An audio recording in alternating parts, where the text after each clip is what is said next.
An historic day in the Middle East as the 20 remaining living hostages held by Hamas in Gaza are released to great cheers and relief inside Israel. And President Trump makes an appearance before the Israeli Knesset, where he is greeted as something of a national hero. The terror group finally accepted the terms of at least the first phase terms of the Trump peace plan for Gaza, and the hostages therefore are out. What does this day mean for Israel? What does it mean for the Trump foreign policy? What does it mean for Palestinians? And more, I suppose, for the future of this agreement in Gaza, what are the Arab states willing to do to help drive a longer peace? From the opinion pages of the Wall Street Journal, this is Potomac Watch. Welcome, I'm Paul Gigot here on Potomac Watch, the daily podcast, the Wall Street Journal Opinion, and I'm here with Elliot Kaufman. Hey, Elliot, let's talk about this day. Moving pictures, were they not, from the Knesset and Israel? It is hard to overstate just how elated Israelis are right now at this news. I mean, there were many people, I might be among them, by the way, who never thought that Hamas would release all of the living hostages, who thought they just couldn't do it. And yet, under major pressure, military pressure, political pressure, it has now released all of the remaining living hostages from Gaza. They are all out, and Israelis really across the political spectrum were overjoyed to thank President Trump for all that he has done to make that happen. Let's listen to reinforce your point to Prime Minister Benjamin Netanyahu introducing President Trump at the Knesset today. Mr. President, today we welcome you here to thank you for your pivotal leadership in putting forward a proposal that got the backing of almost the entire world. A proposal that brings all our hostages home.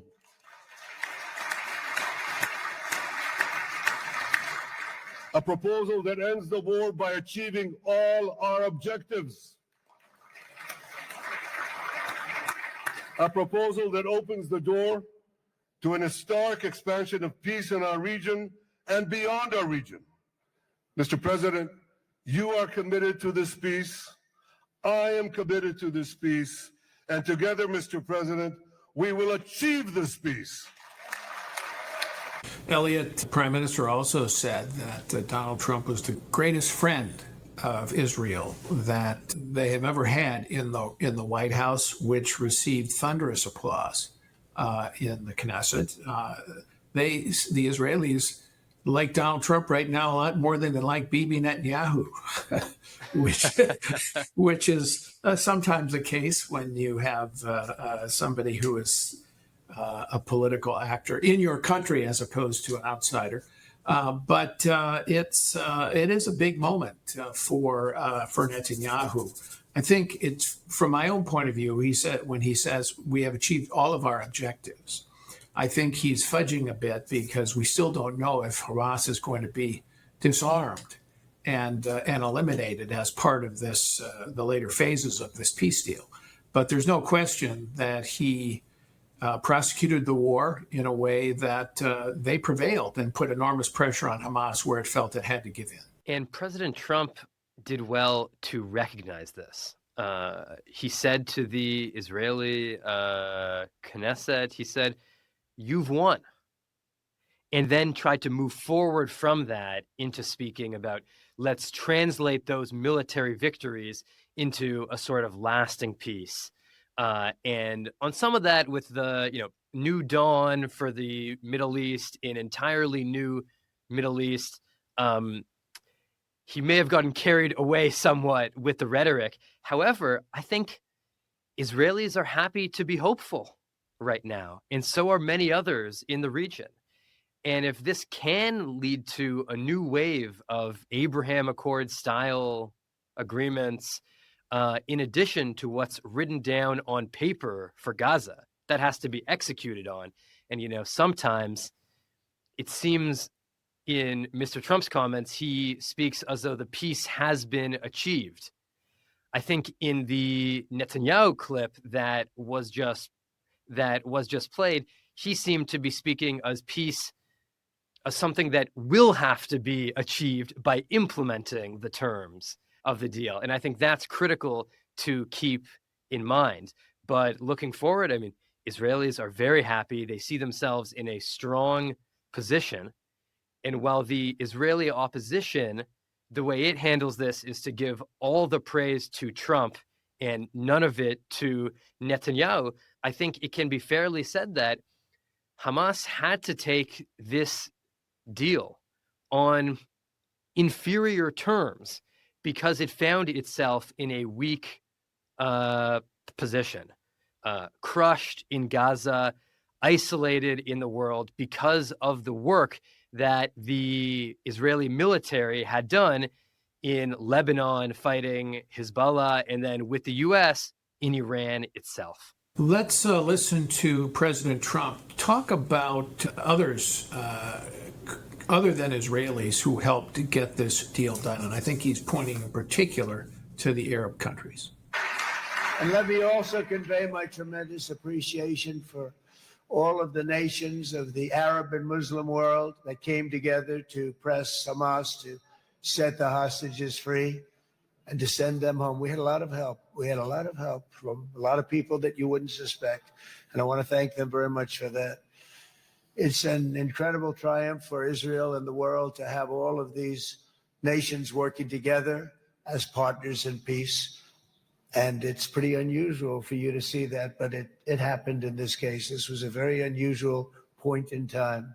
Well, Elliot, the president also called this an end to the age of terror and death, quote unquote.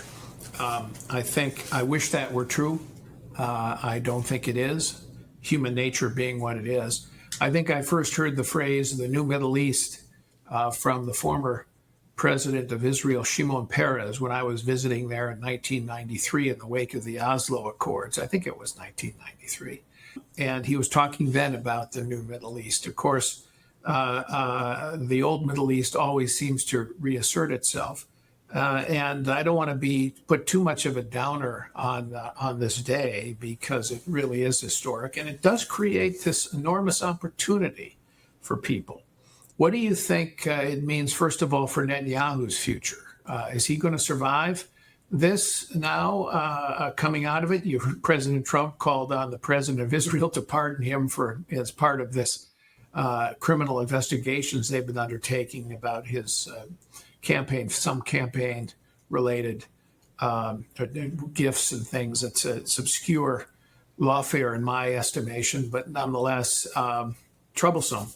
But I wonder now what his political future is. It's a big question. I mean, there often was an argument out there that Netanyahu was just fighting for his own political interests, and that's the only reason this war was going on. I never believed that. And I think when you look at what Israel has achieved since, you see that they were fighting for quite a bit more. However, I think there is one version of the argument that makes sense, and that is that after the spectacular failure of October 7th, 2023, Netanyahu needed a total victory on all fronts, a victory like no one had ever seen before, in order to redeem his legacy for the history books or just for the next election. And the Israeli people will have to judge whether he has achieved that. I think in striking the Iranian nuclear program, that is a major, major win. In setting back Hezbollah, really knocking it down, leaving it on its knees, that is a major win. Gaza, the verdict is still out. Hostages are back now, which is a hugely significant part of this, especially for Israelis. However, I think a large part of the Israeli public, indeed the larger part, says there's still no making up for the tragic failures of October 7th and many of the, diplomatic costs over the past 2 years. And so Netanyahu may have what he needs to try to contest this next election. Whether he can succeed after everything that has happened, that still will be extremely difficult for him. Netanyahu conceded today that Israel had paid a fearsome price over the last 2 years for the war. And of course, that means a fearsome price for the failure of deterrence on October 7th, 2023. 1,200 lives lost immediately on that day, but 2 years of agony and, of course, many, many deaths for Israeli soldiers who had to fight in Gaza in very dangerous circumstances. And then, of course, the Palestinian people who were innocent civilians put in harm's way, particularly by Hamas, as shields against Israel's attack. Let's turn to the meeting taking place later Monday in Egypt among the Arab leaders who contributed to this acceptance by Hamas, but now I think it's fair to say have an outsized responsibility to fulfill the rest of the terms of the Trump peace plan. That means disarming Hamas, or Hamas fighters, if they don't disarm, will have to, under the terms of the plan, leave Gaza, find some other place to live, assuming some Arab nations will take them. It means setting up some kind of a government in stabilization government in the first instance with Arab leaders in Gaza to be able to start to rebuild, bring in investment, and disarm Hamas. And whether Egypt, Turkey, Qatar, the Saudis, the United Arab Emirates, Jordan are willing to play that role. And what are they willing to do? That's a key question, I think, that we just don't know the answer to. It's a key question. All of that is phase 2 of this Trump deal. And Hamas has not shown a willingness to go along with that phase 2, insofar as its leaders still make statements contrary to the deal's terms that, no, we won't really give up our weapons. Of course we won't. And they're still fighting, by the way, against other internal Palestinian rivals, really anyone who voices any dissent to try to shape a post-war Gaza. I would note, by the way, that phase 1 of this hostage deal is not yet over, because while Hamas returned all of the living hostages, all 20 of them remaining, it has not returned all of the dead hostages, as it promised to, as the deal stipulated. There were 28 of those. Hamas released 4 of them today. And so, it had previously warned that it might not be able to find all of the bodies and so forth, though I'm not sure that we should credit that claim, given how valuable all of the hostages were to Hamas, dead or alive. But it has 24 more to hand over. And I think that will be the first test for these Arab nations, for the new stabilization force. Will they hold Hamas to the terms of the deal, or right from the start, will they send the message that, well, full observance of it is optional? If that's what Hamas hears now, I can only imagine what it will think about disarmament and demilitarization. Right, which is something that I think the Arab countries will have to lean on Hamas to undertake. Otherwise, you're going to have more agitation inside Israel and pressure, certainly as part of Prime Minister Netanyahu's coalition, to act to defang Hamas on their own. And then the key question will be, well, what leeway will President Trump give to Netanyahu or the next prime minister, if there is another next one, in the short term here, to have the freedom to do that? You hear from Israelis that as part of this deal, that the government will have the freedom to do this.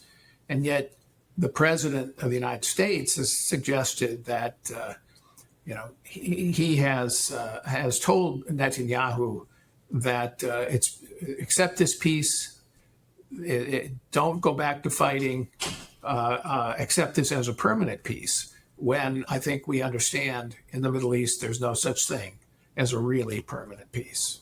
In a way, President Trump has wanted to have it both ways on this question, because he tells Israel that if Hamas is not disarmed by the Arab states, that Israel will have his full backing to accomplish that itself.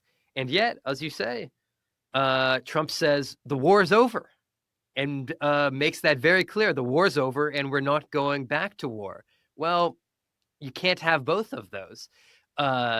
And so I think Israel will do what it can to preserve its freedom of action in Gaza, ability to conduct targeted raids, one-off, small operations in order to keep Hamas down and to keep Hamas from ruling Gaza unofficially, if not officially.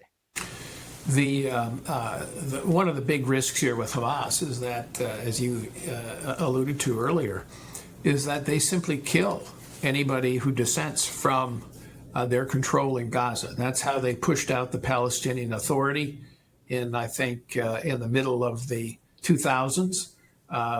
They simply, they threw dissenters off buildings, they shot them, they threatened their families. And so that's how they've dominated. And there are reports even in the last few days since they accepted the deal that they're doing similar things in Gaza to dissenters. We've run op-eds from a couple of Palestinians in Gaza who risked their lives to publish a dissenting point of view. They want peace. They want a permanent peace. But they also know that can't happen if Hamas is in control. Yes, and Hamas has already killed a few dozen at least. And what you're seeing is that Gaza right now, because Israeli troops have ceased fire and have withdrawn from part of the territory, Gaza is split into Western Gaza and Eastern Gaza. Israel is only in Eastern Gaza right now. And so in the West, will Hamas be allowed to impose a sort of brutal rule? And will in Arab stabilization force, when it arrives, put itself in the middle of the fighting of what could be a sort of, smaller Palestinian civil war? I would be skeptical that these Arab states want to find themselves killing Palestinians of one faction or another. And if they stand back, it seems like there won't be anyone but Israel in order to fight against Hamas. Now, I think the Israelis know this, and I think they have always known this, and that tempers some of their optimism. And that's why you won't hear them talking so much about a new era of peace. They know that this isn't over yet. But as they look forward, they see Israeli troops still are in half of Gaza, still are in position to be able to act, even when what's written on paper doesn't necessarily solve all of their problems. Let's finish up by talking about President Trump, the impact of what this says about his foreign policy, but also what this is likely to mean for his standing as a world leader and as a in political standing at home. And you have to note, I think, that he's getting enormous praise from unlikely people. Hillary Clinton praised him. Jake Sullivan, the national security advisor under Biden, praised his role in this. I think you got to give credit to Jared Kushner, President's son-in-law, and Steve Witkoff, much criticized envoy of the president for being something of a rookie in these precincts, the Middle East, but worked very hard to try to make this happen, getting to know the principles and then involved and making it happen. Emmanuel Macron is showing up, I think, in Egypt, along with other leaders, to talk about the next steps to take. I think it does enhance the president's standing quite a bit. I think the president faced three big challenges to restore American deterrence when he took office. One is the Middle East, Iran's nuclear program, the Gaza war. Two is Russia-Ukraine war, and three is China and its aggression in the Pacific. I think, check off the first box. He has accomplished a great deal in the Middle East, neutering for now the nuclear program in Iran, and now getting the hostages back and this first phase of the peace and the ceasefire and maybe a longer peace in the Middle East. But Russia-Ukraine war is still going on, and of course China, U.S. The two sides are kind of stalking each other, not quite knowing whether they can strike a deal on the economy and security going forward. How do you see this affecting Trump? Well, I think this deal here will be enormously popular because if you think about it, it doesn't matter whether you support or you oppose Israel's war in Gaza. If you support it, well, then Trump has helped Israel win it, and Trump has brought the living hostages home. If you oppose the war, well, Trump has brought the war to an end. President Biden had the same goals: help Israel defeat Hamas, bring the hostages home, end the war. He couldn't get any of those three done. It seems like President Trump has. So on that front, a victory, and I think all will grant it to him. It seems hard to argue with it. Now, what does President Trump learn from this is a larger question. I think it's possible he steps back and learns some things about Israel and also foreign policy at large about Israel. He can say in each of his terms in office, Israel and Netanyahu specifically have helped deliver to him his greatest foreign policy successes. I'm thinking of the Abraham Accords, the strikes on the Iranian nuclear program, and this deal now. Major successes by working with Israel in its region. Zooming out from that, what does it mean to work with an ally? To understand that if you have an ally that is willing and able to fight for itself rather than restrain it, you can help it win. And as he looks to Ukraine and Russia, no one can say that the Ukrainians have not fought, have not held their own here. And by backing Ukraine and by putting pressure on Russia, the enemy, instead of Ukraine, the ally, maybe he can achieve another peace on better terms, not on Vladimir Putin's total surrender for Ukraine terms. In East Asia, looking there, he's going to want Taiwan to do everything it possibly can to show that, it too will fight. but then he'll have to back it as well and send that strong message. I hope President Trump takes that lesson. Well, we shall see, but certainly here in the near term, the president is basking in unusual praise from unusual precincts. So we'll see how that affects his presidency and the decisions going forward. Elliot Kaufman, thanks so much for joining us. We will leave it at this today. Thank you all for listening. We're here every day on Potomac Watch. Hope to see you tomorrow.